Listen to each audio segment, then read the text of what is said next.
অভূতপূর্ব গণ অভ্যুত্থানের মধ্য দিয়ে বাংলাদেশের এক নতুন যাত্রার সুযোগ এবং সূচনা হয়েছে। দীর্ঘদিন ধরে যে রাষ্ট্র কাঠামো ফ্যাসিবাদী শাসন তৈরি করেছিল, তারও আগে গণতন্ত্র চর্চার ক্ষেত্রে বারবার যে হোঁচট খাওয়ার অভিজ্ঞতা, সেগুলোকে মোকাবেলা করেই, সেগুলোকে বিবেচনায় রেখেই যেন রাষ্ট্র সংস্কারের এবং অন্যান্য রাষ্ট্রীয় প্রতিষ্ঠানগুলো সংস্কারের ব্যবস্থা গ্রহণ করা হয়, সুপারিশ করা হয়। তার জন্য 2024 সালের অক্টোবর মাসে প্রাথমিক পর্যায়ে অন্তর্বর্তী সরকার কর্তৃক 6টি কমিশন প্রতিষ্ঠিত হয়েছিল। এর মধ্যে ছিল সংবিধান সংস্কার কমিশন, নির্বাচন ব্যবস্থা সংস্কার কমিশন, পুলিশ ব্যবস্থা সংস্কার কমিশন, দুর্নীতি দমন কমিশন সংস্কার কমিশন এবং বিচার বিভাগ সংস্কার কমিশন। পাশাপাশি জনপ্রশাসন সংস্কার কমিশনও কাজ করেছে। এই 6টি সংস্কার কমিশনের সুপারিশগুলো ফেব্রুয়ারি মাসের মধ্যে সরকারের কাছে উপস্থাপন করার পরিপ্রেক্ষিতে অন্তর্বর্তী সরকারের প্রধান অধ্যাপক মোহাম্মদ ইউনূসের নেতৃত্বে জাতীয় ঐকমত্য কমিশন প্রতিষ্ঠিত হয় এবং 15ই ফেব্রুয়ারি থেকে জাতীয় ঐকমত্য কমিশন তার কাজ শুরু করে। জাতীয় ঐকমত্য কমিশনের কাজের প্রধান ক্ষেত্র ছিল সুস্পষ্ট সুনির্দিষ্টভাবে রাষ্ট্রীয় প্রতিষ্ঠানগুলোতে জবাবদিহিমূলক ব্যবস্থা প্রতিষ্ঠা, স্থায়ীভাবে গণতান্ত্রিকীকরণের পথরেখা নির্দেশ, ভবিষ্যতে ক্ষমতার এককেন্দ্রীকরণ রোধ করা এবং সামগ্রিকভাবে যেন একটি জবাবদিহিমূলক রাষ্ট্র প্রতিষ্ঠা সম্ভব হয়, তার জন্য সুপারিশ পেশ করা। 6টি কমিশনের পক্ষ থেকে দেয়া সুপারিশগুলোকে ভিত্তি করে জাতীয় ঐকমত্য কমিশন 166টি সুপারিশ রাজনৈতিক দলগুলোর কাছে প্রেরণ করে তাদের মতামত চায় এবং মার্চ মাস থেকে শুরু করে 2 মাস ধরে আলাদাভাবে রাজনৈতিক দলগুলোর সাথে আলোচনা করে। তার আগেই রাজনৈতিক দলের পক্ষ থেকে ওই 166টি সুপারিশের ব্যাপারে তাদের লিখিত মতামত আমাদের কাছে প্রেরণ করা হয়েছিল। পরবর্তী পর্যায়ে জুন মাস থেকে আমরা 30টি রাজনৈতিক দলের সঙ্গে একত্রে বসে কমপক্ষে 20টি মৌলিক সংস্কারের প্রশ্নে আলাপ আলোচনা করেছি। প্রাথমিক পর্যায়ে 64টি বিষয়ে ঐকমত্য এবং সিদ্ধান্ত হয়। তার পরবর্তী পর্যায়ে 20টির মতো বিষয় নিয়ে আমরা 2 মাস ধরে অব্যাহতভাবে আলোচনা করেছি এবং অনেক বিষয়ে ঐকমত্য ক্ষেত্র বিশেষে নোট অফ ডিসেন্ট সহ সিদ্ধান্ত গ্রহণ করা হয়েছে।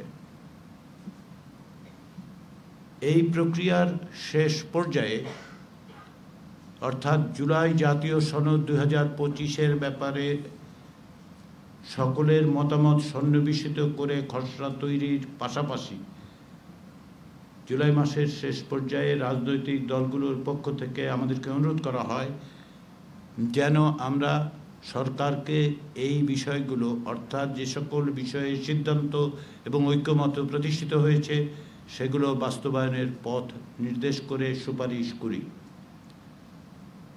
ঐকমত্য কমিশনের পক্ষ থেকে সেই উদ্যোগ গ্রহণ করা হয়।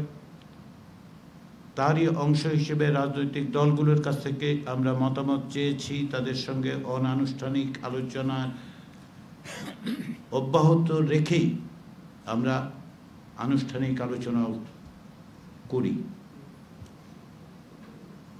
আইনি ভিত্তি প্রদান, বাস্তবায়নের রূপরেখা নির্দেশ করার জন্য রাজনৈতিক দলগুলোর অনুরোধের প্রেক্ষাপটে আমরা একটি বিশেষজ্ঞ দলের সাহায্য নিয়েছি, যাতে অন্তর্ভুক্ত ছিলেন 2 জন সাবেক বিচারপতি, 3 জন আইনজীবী এবং 1 জন আইনের শিক্ষক। রাজনৈতিক দলগুলোর মতামত, বিশেষজ্ঞদের মতামত, আমাদের কমিশনের সম্মানিত সদস্যদের অভিজ্ঞতা এবং আন্তরিকতার প্রেক্ষাপটে আমরা সুপারিশগুলো তৈরি করেছি। এই সুপারিশগুলোর লক্ষ্য হচ্ছে জুলাই জাতীয় সনদ 2025 যেন একটি আখ্যা হিসেবে যে সমস্ত বিষয়ে সিদ্ধান্ত এবং ঐকমত্য হয়েছে সেগুলো যেন বাস্তবায়িত হয়। ইতিমধ্যে আপনারা এও দেখেছেন যে জুলাই জাতীয় সনদ 17ই অক্টোবর স্বাক্ষরিত হয়েছে এবং রাজনৈতিক দলগুলোর পক্ষ থেকে সুস্পষ্ট ভাষায় দ্ব্যর্থহীনভাবে এই অঙ্গীকার করা হয়েছে যে তারা এগুলো বাস্তবায়ন করার জন্য অঙ্গীকারাবদ্ধ হলেন। আমরা সেই প্রেক্ষাপটেই জুলাই জাতীয় সনদে অন্তর্ভুক্ত সুপারিশগুলোকে সরকার কিভাবে বাস্তবায়িত করতে পারে সেজন্য আমরা সুপারিশ দিয়েছি। আমাদের সুপারিশের প্রধানত 3টি ভাগ আছে। প্রথমটি হচ্ছে যে সকল বিষয়ে সাংবিধানিক বিষয় সংশ্লিষ্ট নয় সে সমস্ত বিষয়ে সরকার যেগুলো অধ্যাদেশের মাধ্যমে যা বাস্তবায়ন করতে পারেন সেটা যেন অবিলম্বে সরকারের পক্ষ থেকে সে সমস্ত বিষয় বাস্তবায়িত করা হয়। দ্বিতীয় বিষয়টি হচ্ছে এর মধ্যে সুপারিশের অনেক কিছুই আছে যেগুলো সরকারি নির্দেশ এমনকি অফিস অর্ডার দিয়েও বাস্তবায়ন করা সম্ভব, সেগুলো যেন সরকার দ্রুততার সঙ্গে বাস্তবায়ন করেন। এই দুটো বিষয়ে রাজনৈতিক দলগুলোর মধ্যে ঐকমত্য কমিশনের সঙ্গে অংশগ্রহণকারী রাজনৈতিক দলগুলোর মধ্যে কোনো রকম ভিন্ন মত নেই এবং এটা আলোচনার মধ্য দিয়ে যখনই ঐকমত্য প্রতিষ্ঠিত হয়েছে আমরা সেটা সরকারকে অবহিত করেছি। পাশাপাশি আজকে আমাদের পক্ষ থেকে যে সুনির্দিষ্ট সুপারিশ দেওয়া হয়েছে সেখানে আমরা এগুলো চিহ্নিত করে দিয়েছি, কোনগুলো অধ্যাদেশের মাধ্যমে কোনগুলো অফিস অর্ডারের মাধ্যমে করা যাবে। রাজনৈতিক দলগুলোর সাথে আলোচনার ক্ষেত্রে আমরা লক্ষ্য করেছি যে সাংবিধানিক বিষয়গুলোতে অনেক বিষয়ে ঐকমত্য আছে, কিছু বিষয়ে ভিন্নমত আছে। এই সংবিধান সংশ্লিষ্ট বিষয়গুলোকে বাস্তবায়নের একটি আইনি ভিত্তি প্রদান এবং বাস্তবায়নের পথ নির্দেশ করার জন্য আমরা আমাদের 3য় সুপারিশে কিভাবে এগুলোকে বাস্তবায়নের পথে অগ্রসর হওয়া যায় তার সুপারিশ করেছি। সংবিধান সংশ্লিষ্ট 48টি বিষয়ের ব্যাপারে আমরা সরকারকে পরামর্শ দিয়ে বলেছি 2টো বিকল্প সরকারের হাতে আছে। এর 2টো বিকল্পেরই কিছু জিনিস এক, কিন্তু সামান্য ভিন্নতাও আছে। আমাদের প্রস্তাবগুলো হচ্ছে, সুপারিশগুলো হচ্ছে এই রকম। আমরা সরকারকে অনুরোধ করেছি, পরামর্শ দিয়েছি যে সরকার যেন অবিলম্বে একটি আদেশ জারি করেন। এই আদেশের বিষয় হবে জুলাই জাতীয় সনদ 2025 সংবিধান সংস্কার বিষয়। সরকারের এই আদেশে অধীনে সরকার একটি গণভোটের আয়োজন করবেন। এই গণভোটের জনগণের কাছে আমরা সুপারিশ করেছি সরকার যেন একটি প্রশ্ন উত্থাপন করেন, সেটি হচ্ছে এই যে আদেশ এবং আদেশের তফসিলে অন্তর্ভুক্ত 48টি সংবিধান সংশ্লিষ্ট বিষয়ে সেগুলো বাস্তবায়নের ব্যাপারে জনগণের সম্মতি আছে কিনা।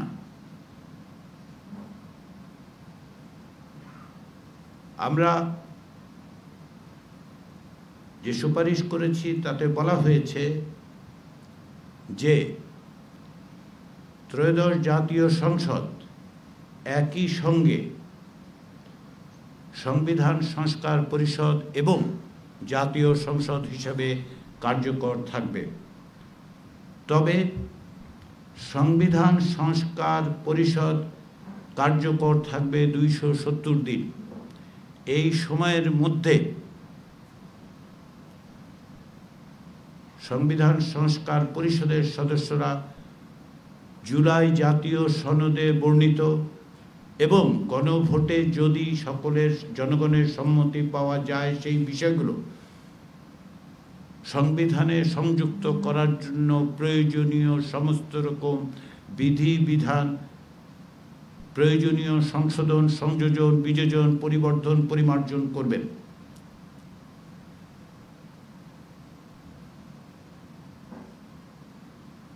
এরপরে যেটা আমরা বলেছি সেটি হচ্ছে একটি অন্যতম বিষয় হচ্ছে একটি উচ্চ কক্ষ প্রতিষ্ঠা করা। সংবিধান সংস্কার কমিশন এবং জাতীয় ঐকমত্য কমিশন এবং নির্বাচন ব্যবস্থা সংস্কার কমিশনের পক্ষ থেকে সুস্পষ্ট সুপারিশ ছিল ভোটের সংখ্যানুপাতে 100 সদস্যের একটি উচ্চ কক্ষ প্রতিষ্ঠা করা। সেই মোতাবেক যদি জনগণের সম্মতি পাওয়া যায় তবে জাতীয় সংসদ প্রতিষ্ঠার 45 দিনের মধ্যে উচ্চকক্ষ গঠন বিষয়ক প্রয়োজনীয় সংশোধনের মাধ্যমে তা বাস্তবায়িত হবে। যেহেতু উচ্চকক্ষ গঠনের ক্ষেত্রে সকলের যে সিদ্ধান্তের ক্ষেত্রে সুপারিশের ক্ষেত্রে যেটা আছে যে উচ্চকক্ষ গঠনের আগেই অর্থাৎ নির্বাচনের সময়ই সম্ভাব্য সদস্যদের পূর্ণাঙ্গ তালিকা প্রকাশ করা, এবং এক্ষেত্রে যেহেতু জাতীয় সংসদ নির্বাচনের আগে সেই তালিকা প্রকাশ করা সম্ভব হবে না, সেই বিবেচনার থেকে কমিশনের সুপারিশ হচ্ছে এই যে প্রথমবারের মতো যে উচ্চকক্ষ গঠিত হবে সেই উচ্চকক্ষের আগের থেকে তালিকা প্রকাশ করার যে বিধান আছে সেটা ওয়েভ করা হবে, সেটা কার্যকর হবে না। আমরা এই আদেশের আওতায় গণভোটের মাধ্যমে সংবিধান সংস্কার পরিষদ গঠন এবং 270 দিনের মধ্যে প্রয়োজনীয় সংশোধন, সংযোজন, পরিবর্তনের জন্য আমরা কনস্টিটিউয়েন্ট পাওয়ার হিসেবে জনগণের গাঠনিক ক্ষমতা যেন ব্যবহৃত হয় সেজন্য এই পরিষদের প্রস্তাব করেছি। আমরা আশা করি যে এই প্রক্রিয়ার মধ্য দিয়েই তা অর্জন করা যাবে। তবে আমাদের আরও একটি বিকল্প প্রস্তাব আছে। আমাদের দ্বিতীয় বিকল্প প্রস্তাব, যেমনটি আমি আগেই বলেছি শুরুতে, যে প্রক্রিয়ার দিক থেকে একটা বড় অংশই একই রকম, একটি ব্যতিক্রম ছাড়া। আমাদের দ্বিতীয় বিকল্পেও বলা হচ্ছে যে সরকার একটি আদেশ জারি করবেন, সেই আদেশের অধীনে গণভোট অনুষ্ঠিত হবে। গণভোটে একটি মাত্র প্রশ্ন থাকবে, তবে ওই আদেশের তফসিলে যে 48টি বিষয় আছে সেগুলো অন্তর্বর্তী সরকার সেগুলোকে বিল আকারে প্রস্তুত করেও জনগণের সামনে উপস্থাপন করতে পারেন। যখন বিল হিসাবে উপস্থাপিত হবে এবং গণভোটের মধ্য দিয়ে যদি জনগণের সম্মতি লাভ করা যায় তবে ওই বিলটি সংবিধান সংস্কার পরিষদের কাজে সহযোগিতা করবে। এটা কোনো অবস্থাতেই কেবলমাত্র তাদের গ্রহণের জন্য দেয়া হবে না, তাদেরকে দেয়া হবে এটি যেন তাদের কাজের সহযোগিতা করে। অর্থাৎ সংবিধান সংস্কারের জন্য যে পরিষদ তৈরি হবে, সেই পরিষদ জুলাই জাতীয় সনদের স্পিরিটকে ধারণ করে প্রয়োজনীয় সংবিধানের প্রয়োজনীয় সংশোধন, সংযোজন, পরিবর্তন করতে পারবেন। তবে এই বিল যেহেতু জনগণের দ্বারা যদি অনুমোদিত হয়, তবে এটি তাদের সাহায্য করবে। এই বিলগুলো, অর্থাৎ এই বিলটি, এই যে প্রয়োজনীয় সংশোধনের, সংযোজনের যে বিষয়গুলো জনগণের দ্বারা সম্মত হবে, যদি সংবিধান সংস্কার পরিষদ 270 দিনের মধ্যে তাদের দায়িত্ব সম্পাদন করতে না পারেন, তাহলে গণভোটে পাশ হওয়া বিলটি স্বয়ংক্রিয়ভাবে, অর্থাৎ আপনি সংবিধানের সংশ্লিষ্ট অনুচ্ছেদগুলোকে প্রতিস্থাপন করবে। 270 দিনের দায়িত্ব পালনের পর সংবিধান সংস্কার পরিষদ তার কার্যক্রম সমাপ্ত করবে। নির্বাচনের পর থেকে জাতীয় সংসদ হিসেবে কার্যকর থাকবে, যদিও জাতীয় সংসদের সদস্যরাই সংবিধান সংস্কার পরিষদের সদস্য হচ্ছেন। তথাপি আমরা প্রস্তাব করেছি জাতীয় সংসদের সদস্যরা একাধিক্রমে জাতীয় সংসদের সদস্য হিসেবে এবং সংবিধান সংস্কার পরিষদের সদস্য হিসেবে আলাদাভাবে শপথ গ্রহণ করবেন। সংবিধান সংস্কার পরিষদ তার নিজস্ব রুলস অফ প্রসিডিওর তৈরি করবে। সংবিধান সংস্কার পরিষদ জাতীয় সংসদের যিনি স্পিকার হবেন, তিনি সংবিধান সংস্কার পরিষদের সভাপতিত্ব করবেন। তার অনুপস্থিতিতে ডেপুটি স্পিকার ওই পরিষদের সভায় সভাপতিত্ব করবেন। তাদের উভয়ের অনুপস্থিতিতে সংস্কার পরিষদে গঠিত সভাপতি প্যানেল থেকে ওই পরিষদের বৈঠকে সভাপতিত্ব করবেন। আমাদের দৃঢ় বিশ্বাস যে সংবিধান সংস্কার পরিষদ তাদের দায়িত্ব পালনে সক্ষম হবেন এবং কোনো অবস্থাতেই এমন পরিস্থিতির সূচনা হবে না যে সরকারের দেয়া বিলগুলোকে স্বয়ংক্রিয়ভাবে বাস্তবায়িত করতে হবে। আমরা এটা আস্থা রাখতে চাই, আমরা এটাতে আস্থা রাখি। আমরা দৃঢ়ভাবে বিশ্বাস করি যে বাংলাদেশের রাজনৈতিক দলগুলো এবং বাংলাদেশে যারা জনগণের ভোটে নির্বাচিত প্রতিনিধি হিসেবে একটি গণতান্ত্রিক বাংলাদেশের যাত্রার সূচনায় তাদের ভূমিকা রাখবেন। তারা এই দায়িত্ব পালনে অকুণ্ঠিত থাকবেন, সফল হবেন এবং বাংলাদেশকে একটা নতুন পথের দিকে অগ্রসর করবেন। সেই বিবেচনার থেকেই আমরা দুটো প্রস্তাব দিয়েছি, দুটো বিকল্প হিসেবে উপস্থাপন করেছি। আমরা সরকারকে আজ সকালে